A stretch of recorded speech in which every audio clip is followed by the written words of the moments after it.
नमस्कार, जय हिंद दोस्तों। स्वागत है आपका अपने YouTube channel DLED 4th semester math में। दोस्तों आज के इस वीडियो में हम DLED 4th सेमेस्टर का मॉडल पेपर नंबर 2 लेकर आए। इससे पहले हम DLED 4th सेमेस्टर का गणित का एक मॉडल पेपर अपलोड कर चुके हैं। अगर आपने वो वीडियो नहीं देखा तो नीचे डिस्क्रिप्शन में लिंक मिल जाएगा, आप वहाँ से उस वीडियो को देख सकते हैं। दोस्तों आज की इस वीडियो में हमने 10 प्रश्न कवर किए हैं और ऐसे प्रश्न कवर किए हैं जिनका पैटर्न बार बार फॉलो करके आपकी 4th सेमेस्टर की परीक्षा में, पिछली परीक्षाओं में पूछा जा रहा है। तो इसलिए इस वीडियो को पूरा लास्ट तक देखें और जितने भी मैं मॉडल पेपर आपको उपलब्ध कराऊंगा, अगर आपने केवल उन्हीं मॉडल पेपर को ही अच्छे से सॉल्व कर लिया तो ये मान के चलिए कि आपके 25 में 20 से 25 नंबर तक आ सकते हैं। शुरू करते हैं आज का वीडियो। अगर आपने अभी तक चैनल को सब्सक्राइब नहीं किया तो चैनल को सब्सक्राइब कर लीजिए, घंटे के निशान दबा लीजिए ताकि सभी वीडियोस का नोटिफिकेशन आपको सबसे पहले मिल जाए। शुरू करते हैं आज का वीडियो। यहाँ पर जो पहला प्रश्न है -2/3 + 5/9 माइनस ब्रैकेट के अंदर -7/6। तो बॉडमास के नियम के अनुसार सबसे पहले हमें ब्रैकेट को सॉल्व करना होता है, यानी ब्रैकेट के अंदर जो भी है उसको सॉल्व कीजिए या फिर ब्रैकेट को खोलिए। तो यहाँ पर हम ब्रैकेट को जब खोलेंगे तो ब्रैकेट के बाहर लगा है माइनस और अंदर भी माइनस है, तो माइनस माइनस क्या हो जाएगा, प्लस हो जाएगा। तो यहाँ आप देख सकते हैं -2/3 + 5/9 + 7/6, क्योंकि यहाँ पर जो माइनस माइनस था ये मल्टीप्लाई होंगे तो ये हो जाएंगे प्लस के। अब यहाँ पर 3, 9, 6 का हम ले लेते हैं लासा।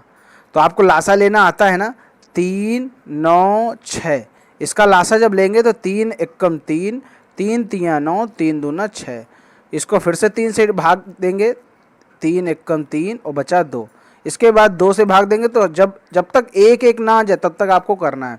तो यहाँ पर जो इसका लासा आएगा 3 तियां 9 दूना 18, 3 तियां 9 दूना 18, तो लासा आ गया। अब यहाँ पर इसको सॉल्व कर लीजिए। यहाँ है 3, तो 3 का जब हम 6 में गुणा करेंगे तब आएगा 18, 3 6 18, तो उसी 6 से ऊपर वाले को मल्टीप्लाई कर देंगे तो हो जाएगा 6 दूना 12 माइनस का। इसी तरह आप यहाँ देख सकते हैं 9 है, यहाँ 18 है, तो 9 दूना होता है 18, तो उसी 2 से 5 को गुणा कर देंगे तो हो जाएगा 2 पंचे 10। अब इसी 6 को 3 से गुणा किया तो 18 आया, तो उसी 3 से गुणा करेंगे 7 को, 7 तियां 21। अब इसको ऊपर जितना भी लिखा है उसको सॉल्व कर लीजिए। 12 और 10 हो जाते हैं 31, 31 में जब 12 को माइनस करेंगे तो हो जाएगा 19। तो यहाँ पर जो आपका उत्तर आएगा 19/18। आसानी से आपने इसको सॉल्व कर लिया, कोई भी कठिनाई नहीं होनी चाहिए। बढ़ते हैं अगले प्रश्न की तरफ। अगला प्रश्न है 2 परिमेय संख्याओं का योगफल -5 है। यदि एक संख्या -16/7 है तो दूसरी संख्या बताओ। बहुत ही आसान सा क्वेश्चन है। ऐसा बताया जा रहा है कि किन्हीं 2 संख्याओं का योगफल दे रखा है, उसमें से एक संख्या बता दी गई है, दूसरी संख्या निकालनी है। सीधा सा फॉर्मूला लगाइए।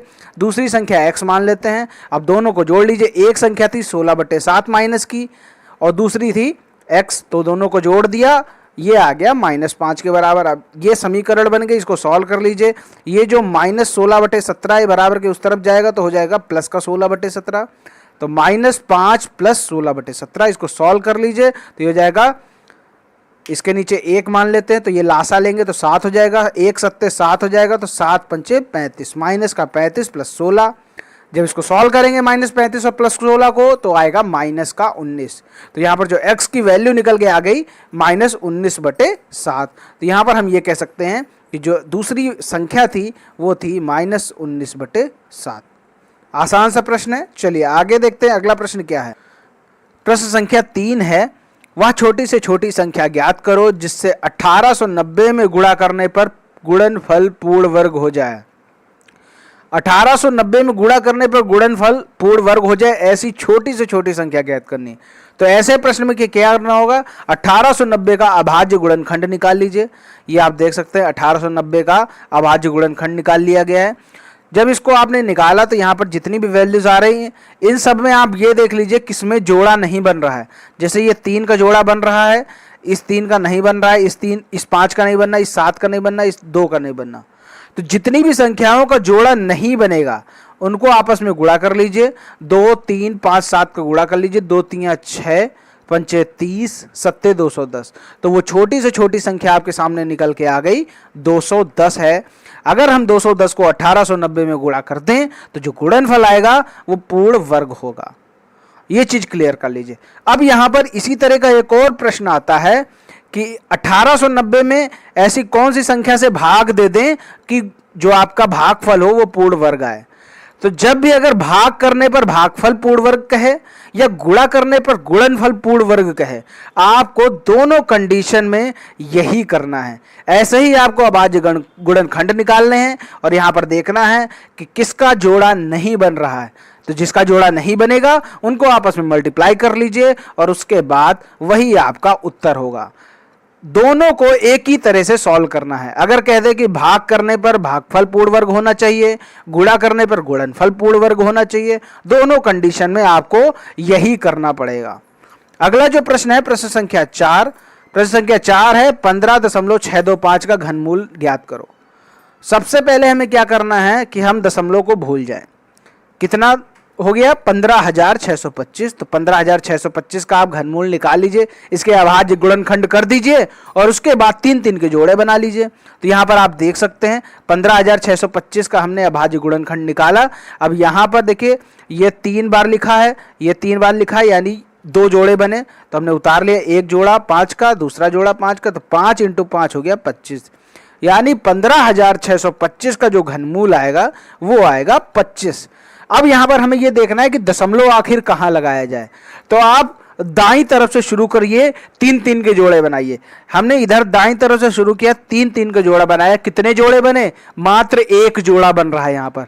तो जब एक जोड़ा बन रहा है तो एक संख्या के बाद दशमलव लगा दीजिए। तो हमारे पास आया था 25। अब हम एक संख्या के बाद दशमलव लगाएंगे। दशमलव लगाएंगे सदैव दाईं तरफ से, तो इधर से लगाएंगे तो 5 के बाद हम दशमलव लगा देंगे। तो आपका जो उत्तर आएगा वो आएगा 2.5।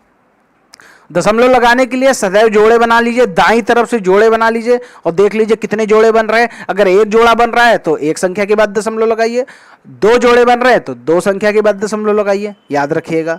आगे बढ़ते हैं, प्रश्न संख्या 5 लिखा है 3x + y = 4, x + 2y = 3। अब यहां पर हमें x और y की वैल्यू ज्ञात करनी है। तो जब इस तरह की इक्वेशन दे रखी है, ऐसी समीकरण दे रखी हो और हमें x और y की वैल्यू निकालनी हो तो क्या करना होता है। यहां पर सबसे पहले हम किसी एक को, या x या y, इन दोनों में से किसी एक को दोनों समीकरण में कर लेते हैं बराबर। जैसे ऊपर लिखा है 3x + y और नीचे लिखा है x + 2y, ना तो x बराबर है ना तो y बराबर है। तो यहां पर हम क्या कर लेते हैं कि समीकरण 2 में x की वैल्यू को 3x के बराबर कर लेते हैं। अगर हम x को 3x बनाना चाहें तो हमें क्या करना पड़ेगा? हमें 3 से गुणा करना पड़ेगा। तो वही हमने यहां पर किया समीकरण 2 में 3 से गुणा करने पर। तो यहां पर जब हम x में 3 का गुणा करेंगे तो हमें पूरी समीकरण में गुणा करना पड़ेगा। तो जब हमने पूरी समीकरण में गुणा किया तो 3x आ गया, 3 दूना 6y आ गया, 3 तिया 9 आ गया। तो ये आपने देखा। अब इसके बाद हमें क्या करना होगा? समीकरण 3 और समीकरण 1 को सॉल्व करना होगा। ठीक है, जिसको हम चेंज करते हैं उसको फिर भूल जाते हैं। जैसे हमने इसको चेंज किया है, इसी को चेंज करके हम 3x + 6y = 9 लाए हैं। अब इसके बाद हमें समीकरण 3 और समीकरण 1 को सॉल्व करना है। सॉल्व कर लीजिए। 3x + 6y = 9, उसके नीचे लिखेंगे 3x + y = 4। अब हमें सॉल्व करने के, अब 3x यहाँ है, 3x यहाँ, अब इनको हमें हटाना है। तो हटाएंगे कैसे? जब एक माइनस हो एक प्लस हो तभी तो कटेंगे दोनों। तो हम सबके चिन्ह बदल देते हैं। अगर हमने एक का चिन्ह बदला, यानी नीचे वाले 3x का चिन्ह बदला है, तो ये पूरे का चिन्ह हमें बदलना पड़ेगा, क्योंकि किसी के साथ भेदभाव नहीं करते हम। हमेशा जो काम करेंगे सबके साथ करेंगे। तो यहाँ पर हमने तीनों के चिन्ह बदल दिए नीचे। अब ये 3x प्लस का 3x माइनस का कट जाएंगे, कट गया। अब यहाँ 6y प्लस का है, नीचे y माइनस का है, तो 6y माइनस y हो जाएगा 5y।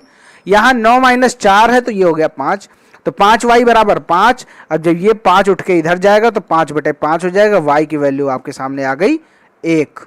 अब इसी y की जो वैल्यू है उसको हम समीकरण 1 में रख लेते हैं। यहाँ पर y की वैल्यू 1 आई है तो यहाँ पर रखेंगे 1 = 4। अब इस 1 को बराबर के उस तरफ भेजेंगे, 4 - 1 हो जाएगा 3। देखिए यहाँ पर 3x प्लस वाई बराबर 4। अब y की वैल्यू 1 रख दी हमने, 3x प्लस 1 बराबर 4। अब इसी 1 को बराबर के इस तरफ भेजा तो हो जाएगा 4 माइनस 1, 4 माइनस 1 होता है 3, तो वैल्यू आ गई 3x बराबर 3। अब इसी 3 को बराबर के उस तरफ भेजेंगे तो ये डिवाइड में हो जाएगा, तो x इक्वल टू 3/3 बराबर 1, यानी x की वैल्यू भी 1 आ गई और y की वैल्यू भी 1 आ गई। बात करते हैं प्रश्न संख्या 6 की। एक आदमी की आयु उसके पुत्र की 4 गुनी है। अब से 18 वर्ष बाद उसकी आयु पुत्र की आयु से दूनी होगी। दोनों की वर्तमान आयु बताओ। तो मान लेते हैं पुत्र की आयु x है। अब फिर से वही प्रश्न आपके दिमाग में उठा होगा कि यहां पर हम पुत्र को x का माने कि उसके पिता को x माने। तो यहां पर आप देख सकते हैं लिखा हुआ है पिता की आयु दे रखी है कि पुत्र की आयु की 4 गुनी होगी, यानी पुत्र की नहीं दे रखी लेकिन पिता की बता रहा है कि जो पुत्र की आयु होगी उसकी 4 गुनी होगी। तो हम पुत्र को x मान लेते हैं तो पिता की आयु 4 गुनी हो जाएगी यानी 4x। अब बात कर रहे हैं 18 वर्ष बाद की, तो 18 वर्ष बाद की वैल्यू निकाल लेते हैं, यानी जो 18 वर्ष बाद पुत्र की आयु हो जाएगी x प्लस 18। जैसे आप अगर आज 20 साल के हैं तो 10 साल बाद आप कितने के हो जाएंगे, 30 साल के हो जाएंगे ना।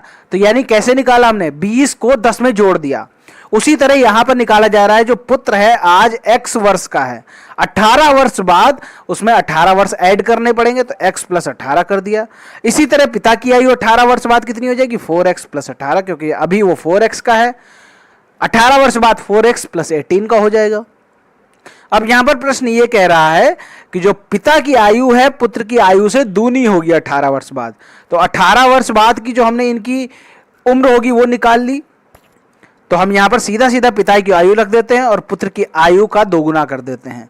अब दोगुना कर देते हैं तो इसको आप इक्वेशन बना लीजिए, इक्वेशन बना के सॉल्व कर लीजिए। 2x और 2 का जब 18 में गुणा किया तो हो गया 36। तो 4x प्लस 18 बराबर 2x प्लस 36। x वाली वैल्यूज को एक तरफ ले आइए, 2x इधर आ गया तो ये हो जाएगा माइनस का 2x, 18 इधर आ जाएगा तो हो जाएगा 36 माइनस 18। 4x माइनस 2x होता है 2x, यानी 4 में जब 2 को घटा दिया तो 2 आ गया, 36 में जब हमने 18 घटाया तो 18 आ गया। तो यहां पर जो 2x है ये 2 उठ के नीचे आ जाएगा, 18/2, तो x की वैल्यू आ गई 9, यानी जो पुत्र की आयु है वर्तमान वो निकल के आ गई 9 वर्ष। और जो आपकी पिता की आयु थी वो 4 गुना थी, तो 9 चौको 36 हो गई। पिता की आयु निकल के आ गई 36 वर्ष। आसानी से सारे प्रश्न आप समझ लीजिए। अब यहां पर जो आपके लिए प्रश्न यहां पर मैंने रखा हुआ है ये मैं बीच में इसलिए बताता हूं ताकि आप लोग भूल ना जाएं।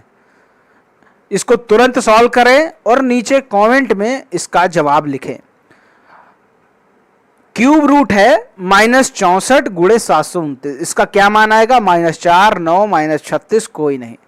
जो भी इसका सही जवाब है नीचे कमेंट में हमें बता दें। अगला प्रश्न है d बराबर 110, तो CBE की वैल्यू निकालनी। CBE यानी ये वाला एंगल पूछ रहा है। तो यहां पर आप जानते हैं कि जो चक्रीय चतुर्भुज होता है उसका सम्मुख कोण उन दोनों का योगफल 180 के बराबर होता है। चक्रीय चतुर्भुज वह चतुर्भुज होता है जिसके चारों शीर्ष किसी वृत्त की परिधि पर हो। जैसे आप देख सकते हैं ABCD यहां पर जो चतुर्भुज बना है इसके चारों शीर्ष वृत्त की परिधि पर है, तो ये चक्रीय चतुर्भुज कहलाएगा। तो यहां पर जो D है और यहां पर जो ये वाला कोण है CBA, इन दोनों का योग करेंगे तो 180 आएगा, ये चीज याद रखिए। तो D प्लस CBA बराबर 180। यहां पर हमने इसको और ये वाला एंगल जोड़ दिया और 180 के बराबर कर दिया। इसका कारण हमने लिखा है चक्रीय चतुर्भुज सम्मुख कोण, क्योंकि जो चक्रीय चतुर्भुज के सम्मुख कोणों का योगफल होता है वो 180 के बराबर होता है, वही यहां पर हमने किया। D की वैल्यू हमने 110 रख दी, तो CBA की वैल्यू निकाल लीजिए। 110 बराबर के इस तरफ चला जाएगा तो 180 माइनस 110 हो जाएगा, तो CBA की वैल्यू निकल के आ गई 70। ये चीज समझ गए। अब हमारे पास CBA आ गया 70, ये जो वैल्यू है ये 70 निकल के आ गई। और आपको मालूम है जब कोई रेखा दी हो, जैसे हम कहते हैं कि ये रेखा दे रखी है, अब इसको अगर कोई रेखा काट रही है, एक तरफ का वैल्यू दे दे 70 है तो दूसरी तरफ की आप वैल्यू निकाल सकते हैं, क्योंकि ये जो टोटल कोण होता है वो होता है 180। उसी तरह आपको इस फिगर में देखना है, ये जो आपका टोटल कोण होता है 180। अंदर वाला 70 निकल के सामने आ गया तो उसके बगल वाला जो कोण होगा, जिसे हम कहते हैं, ये दोनों कोण आपस में रैखिक युग्म बनाते हैं, रैखिक युग्म बनाते हैं। तो इन दोनों को आपस में जोड़ दीजिए और 180 के बराबर कर दीजिए। तो 70 CBA की वैल्यू रख दी, CBE बराबर 180। 70 बराबर के उस तरफ जाएगा तो 180 माइनस 70 हो जाएगा, CBE बराबर 110। तो ये चीज आपको क्लियर हो गई। हमेशा याद रखिए, जब भी कोई सीधी रेखा खींची हो और एक रेखा उसको काट रही हो, तो ये जो दोनों तरफ का कोण होता है, दोनों का योगफल 180 होता है। और जब यही पूरा बन जाए तो कितना होता है? तो ये हो जाता है 360 का। ठीक है, याद रखिएगा। अगला जो प्रश्न है, B बराबर 40, C बराबर बताना है। B आपको 40 दे रखा है, C आपको बताना है। तो यहां पर अब अगर आप ध्यान से देखें तो इसका जो आधार है वो है व्यास, यानी ये अर्धवृत्त पर बना कोण है। तो जब अर्धवृत्त पर बना कोण कैसा होता है? वो सदैव 90 डिग्री का होता है। तो यहां पर आपको A पता है 90, B पता है 40, C आप आराम से निकाल लीजिए, तीनों को जोड़ दीजिए, C निकल के सामने आ जाएगा। A plus B plus C बराबर 180। A है 90, B है 40, C की वैल्यू निकाल लीजिए। 90 40 होता है 130, 130 बराबर के उस तरफ जाएगा तो हो जाएगा माइनस का। तो 180 माइनस 130 बराबर 50। तो यहां पर जो C की वैल्यू निकल के आ गई वो आपके सामने आ गई 50 डिग्री।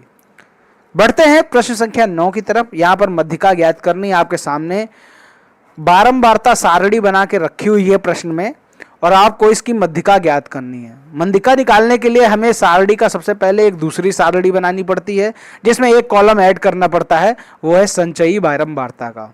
तो आप यहां पर जैसे ही पद और बारंबारता सेम टू सेम ऐसे ही उतार दीजिए। पद और बारंबारता यहां पर हमने देखा, ये पद और बारंबारता हमने सेम टू सेम ऐसे ही उतार दिया। अब हमें जो अगला कॉलम खींचना है वो है संचयी बारंबारता का। संचयी बारंबारता कैसे निकालते हैं? ये जो 3 है इसको सेम टू सेम ऐसे ही लिख दिया, 3 और 3। अब यहां पर है 2, तो 3 और 2 जोड़ेंगे हो जाएगा 5। अब 5 और ये 2 जोड़ेंगे हो जाएगा 7। अब ये 7 और 4 जोड़ेंगे हो जाएगा 11। 11 और 3 जोड़ेंगे हो जाएगा 14। 14 और 1 जोड़ेंगे हो जाएगा 15। 15 और 2 जोड़ेंगे हो जाएगा 17। तो यहां पर जो लास्ट वैल्यू निकल के आती है संचयी बारंबारता की, यही आपका पद होता है, यानी n बराबर जो होगा वो हो गया 17। अब यहां पर मध्यिका निकालने के लिए हमें ये गेस करना पड़ता है, ये देखना पड़ता है कि जो पद है वो सम है कि विषम है। तो यहां पर जो 17 है वो विषम है एक तरीके से, तो पदों की संख्या हम लिख सकते हैं कि पदों की संख्या विषम है। अब विषम वाला फॉर्मूला लगाएंगे, n+1 बटे 2वां पद। तो n+1 बटे 2 को सॉल्व कर लीजिए और जो भी संख्या निकल के आए वही पद इसका निकालेंगे सारणी से और उत्तर घोषित करेंगे। यहां पर जो आया n+1 यानी 17+1 बटे 2, 18 बटे 2, 9वां पद। आप यहां पर देख सकते हैं जो मध्यिका निकल के आई वो है 9वां पद। तो 9वां पद हम कैसे पता कराएंगे कि 9वां पद कौन सा है? तो यहां पर सबसे पहले हम क्या करेंगे, 9 से जस्ट बड़ी संचयी बारंबारता देखिए। 9 से जस्ट बड़ी कौन सी है? वो है 11, क्योंकि जो 7 है वो तो 9 से छोटा है, और 9 से जो जस्ट बड़ी है वो है 11। तो 11 का जो पद है 8, तो यहां पर जो मध्यिका उत्तर आएगा वो आएगा 8। 9वें पद का मान है 8, अतः मध्यिका बराबर 8। आसान सा प्रश्न था, आपने यहां पर देख लिया कि कैसे हमने, जब पद विषम है तो विषम का हमने फॉर्मूला लगाया और फॉर्मूले में वैल्यू रख के पद निकाल लिया। अब उस पद की कितनी वैल्यू है उसको हमें देखना पड़ेगा इस सारणी में जो कि हमने बनाई है। अब जो भी पद आपने निकाला है, मान लीजिए आपने 9 पद निकाला है, तो 9वें पद जो 9 है, 9 से जस्ट बड़ा देखिए कौन सी संख्या है, वो है 11। अब 11 के सामने वाला पद देख लीजिए, वही आपका मध्यिका होगी, यानी जो 8 होगा वो मध्यिका होगी। अगला प्रश्न है प्रश्न संख्या 10। 2 पासों को एक साथ फेंकने पर अंकों का योग विषम संख्या आने का समुच्चय लिखो। पासों और सिक्कों से संबंधित एक वीडियो मैं पूरा डिटेल में बना चुका हूं, अगर आपने वो वीडियो नहीं देखा तो उसको आप जरूर देख लीजिए।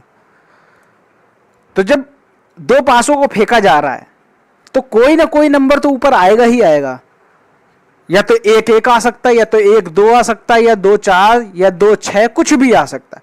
लेकिन यहां पर पूछा क्या जा रहा है कि जो अंक आ रहे हैं उनका योग विषम आना चाहिए, उनका योग विषम आना चाहिए। तो देखिए कौन कौन सी कंडीशन बनेगी आप देख सकते हैं।